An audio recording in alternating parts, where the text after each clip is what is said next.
There are only two things in property development that will make you money, and everything else in between is a cost. And the two things are innovation and marketing. What do I mean by innovation? Innovation could be in the way you structure deal. Innovation could be in a way where the way you get your finance. Innovation could be in the way you negotiate your terms. And innovation could be in a way you design your stock, the one that you want to sell. In finance, it is the way you get your finance, but the way you get your funding. It could be set up in so many different ways.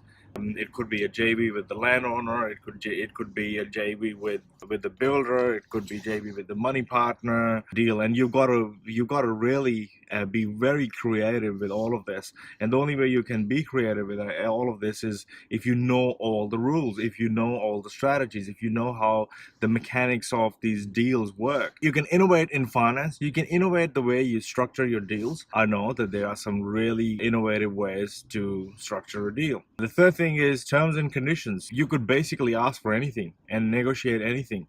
So it all boils down to you being innovative enough to be able to negotiate the kind of terms that are the most favorable to you.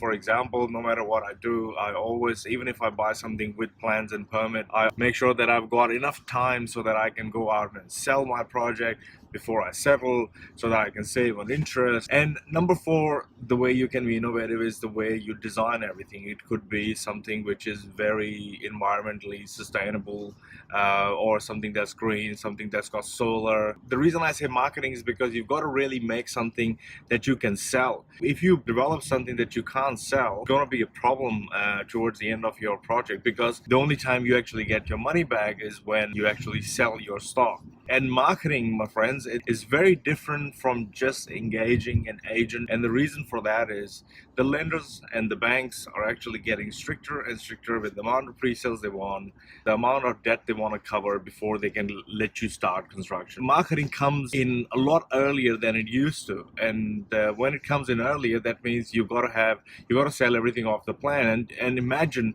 you going out and buying something off the plan which has not been built, and you got to be really certain about so many different things. You got to make sure that you got a good builder. You got to make sure that you've got favorable terms.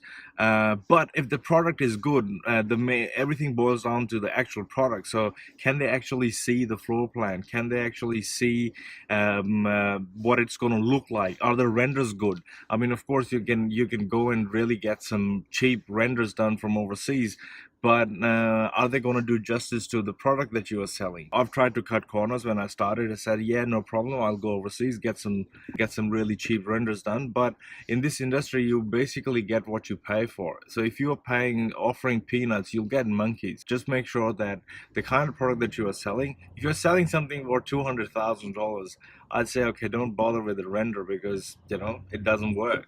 But anything above 500 and above 600K that you want to sell as your product towards the end of it, or even off the plan, you got to make sure that you've got some really good renders, because it is difficult for people who are getting in, buying your stuff. They won't be able to visualize it. So they really have to see what it looks like.